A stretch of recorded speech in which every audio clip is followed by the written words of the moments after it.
Hello and welcome. Today, a little bit of further maths differentiation.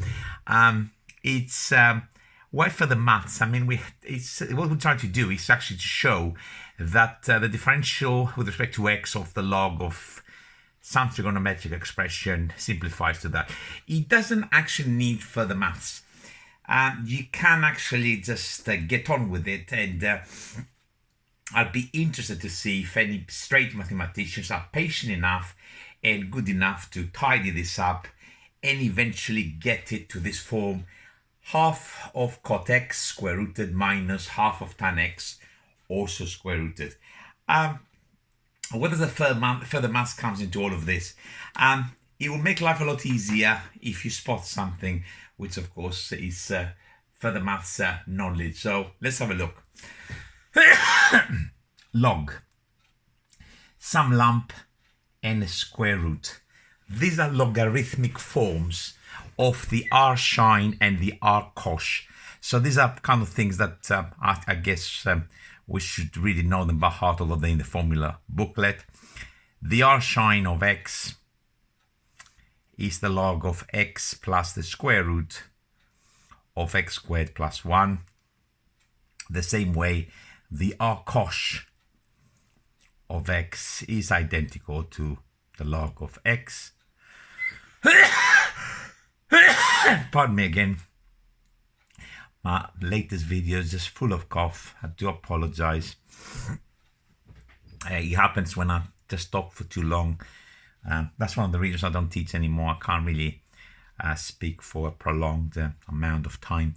So these kind of things, if you look at these quantities and what we got in here, maybe we can get there inside the argument of this log into something which looks like that. And all the action is inside the square root, sine of 2x. So I'm going to show you very quickly if you cannot see it. Of course, you can always pause the video and try it yourself rather than just seeing what I'm doing. That is that. Is that any good? Yes, it is if we add 1 and then we subtract 1. Because, of course, this one is not 1. Okay, no shit, what is it? This is cos squared plus sine squared. So if we write it as cos squared x plus 2 sine x cos x plus sine squared x, so that is just this one, that's I wrote on either side of it, minus the 1. That, of course, will give us a cos x plus the sine of x, all squared minus 1. And if you spot now what is happening in there, so and now I'm going to continue. This is, of course, the show. So I'm going to say, you know what? I haven't started the differentiation, of course. This is definitely the same as the log of cos x plus sine x. Okay, and instead of a square root of sine x, I have plus the square root. Sorry, it's a bit of a mess there. I'm gonna rub it off in a minute. Is cos x plus sine x all squared minus 1. Let's rub off the extra bits and pieces from there very carefully and re-examine what we got left. I'll close, of course, all the brackets in a second. Here they are. Oop, knocking everything. So is it still in view? All of this, there we go. We're still in view. Close square bracket, close another square bracket, and of course that is the same as that. Still no differentiation, but now this is the something plus the square root of something squared minus 1. Oops, I wrote the r cos wrong there. Terrible video, this one. I do apologize for my limitations. I'm highly limited. Okay, so this is in fact the r cos, and the r cos doesn't have 2 c's, it should have 1. The r cos of cos x plus the sine of x. And this, of course, is fairly straightforward to differentiate because this is a standard form. The r cos differentiates to 1 over is argument squared cos x plus sine x all squared minus 1, all in the square root. That's the differential of the r cos times, of course, the differential of his argument. And I'm gonna save a step. I'm not gonna put the chain on the side. I'm gonna write times the differential of that, which of course is a cos x, differentiating the sign first, so I'll have a plus at the front, minus a sine of x. And of course, I've differentiated that. It's just a case of a few lines to get it to something which looks like that. That, of course, is, we just done it a second ago.